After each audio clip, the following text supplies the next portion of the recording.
দুই জায়গার খাবার থেকে নিজেকে হেফাজত করবেন, আপনার স্মৃতিশক্তি ভালো থাকবে এবং আপনার রুহটাও তাজা থাকবে। নফস মরে যাবে না, রুহ মরে যাবে না, আপনার যে কল্প রয়েছে এটাই মরিচিকা পড়বে না।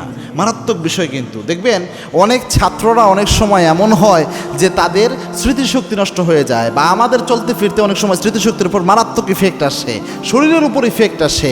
আবার অনেক সময় ইবাদতের জন্য যে একটা জজবা দরকার, আমাদের শারীরিক যে একটা প্রস্তুতি দরকার, ওই জিনিসটা ওইভাবে হয়ে ওঠে না, শুধুমাত্র ওই খাবার ভুল জায়গা থেকে খাওয়ার কারণে অনেক সময়। তার মধ্যে এক নম্বর হচ্ছে হারাম খাবার আছে এরকম জায়গায় জানা সত্ত্বেও আপনি খাবার খাবেন না। অর্থাৎ এমন বাসায় গেলেন যেই বাসায় আপনি স্পষ্ট জানেন যে আপনার এই বাসাটায় তার হারাম ইনকাম ছাড়া আর কোনো ইনকামই নেই, সে আপনাকে হয়তো যা খাওয়াচ্ছে বেশিরভাগই হারাম, সুদের টাকা অথবা ঘুষের টাকা, এই টাকাই সে আপনাকে খাওয়াচ্ছে, আপনার তার হালাল কোনো ইনকাম সোর্স নাই।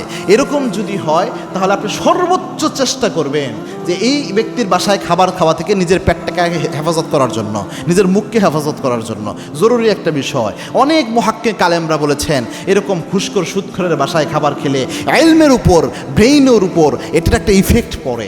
এজন্য যতটুকু পারা যায় হেফাজত থাকার চেষ্টা করবেন। হারাম খাবার এটা কিন্তু মারাত্মক।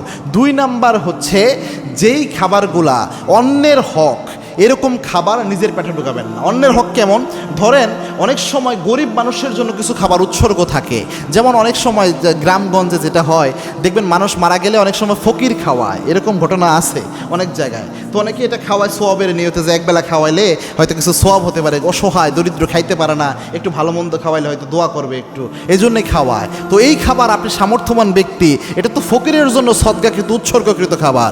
আপনি একজন ধনাঢ্য ব্যক্তি, সামর্থ্যবান ব্যক্তি, আপনি যখন এটা মজা মেরে খান তখন কিন্তু এটার একটা ইফেক্ট থাকে, কেননা এটা দরিদ্রের জন্য। আবার মনে করেন অনেকে আছে জাকাতের টাকা খেয়ে ফেলে, অনেকে রয়েছে প্রতিষ্ঠানের সাথে জড়িত, প্রতিষ্ঠানে জাকাতের যে টাকা রয়েছে এই টাকা যাচ্ছে তাই খেয়ে ফেলে।